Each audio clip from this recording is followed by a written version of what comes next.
संसार में प्रत्येक व्यक्ति पर 3 ऋण होते हैं। 3।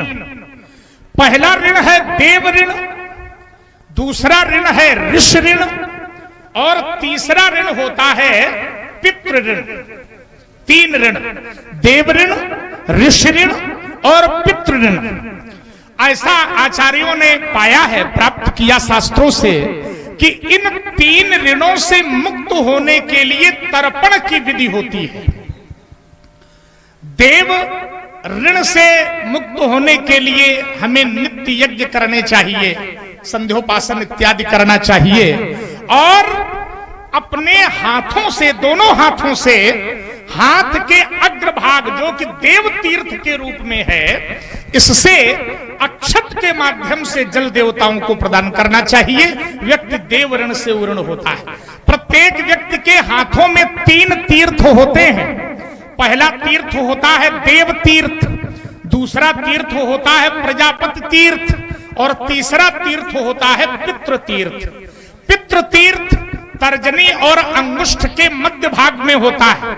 हम यज्ञोपवीत को दाहिने कंधे पर धारण करके तिल के माध्यम से पितरों को प्रसन्न करते हैं, और जब अग्नि में आहुति डालते हैं तो स्वाहा कह करके उच्चारण करते हैं। पितृ देव ऋण से उऋण होते हैं। और पितृ ऋण से उऋण होने के लिए पितृ तीर्थ से तर्पण, देव ऋण से उऋण होने के लिए देव तीर्थ से तर्पण, और ऋषि ऋण जो दिव्य ऋषि हैं, शनक, सनंदन, सनातन, सनत कुमार इत्यादि, ऐसे ऋषियों को तृप्त करने के लिए हम प्रजापति तीर्थ से यव यानी जौ के माध्यम से तर्पण करते हैं। साधु सेवा, संत सेवा या भी ऋषि ऋण से व्यक्ति को उऋण करती है। पुत्र की प्राप्ति हो जाने पर व्यक्ति पितृ ऋण से भी उऋण हो सकता है। सेवा, जब, ध्यान, यज्ञ इत्यादि धर्म इष्टम धनम नृणाम यज्ञोहम भगवत्तमः तक्षणा ज्ञान संदेशः प्राणायामः परम बलम के आधार पर व्यक्ति इन ऋणों से मुक्त हो सकता है और मुक्त होते भी है। तुमने कहा अब आनी बेवहरिया बोली, तुरंत देव में थैली खोली।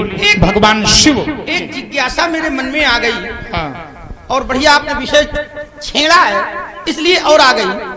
और ईमानदारी है कि जिज्ञास भाव से ही मैं आपसे पूछ रहा हूं, इसमें कोई और बात नहीं है। ये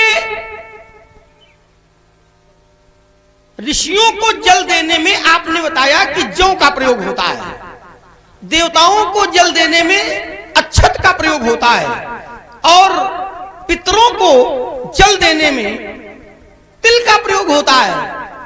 तो यही प्रयोग क्यों होते हैं? इसका क्या कोई विशेष कारण है?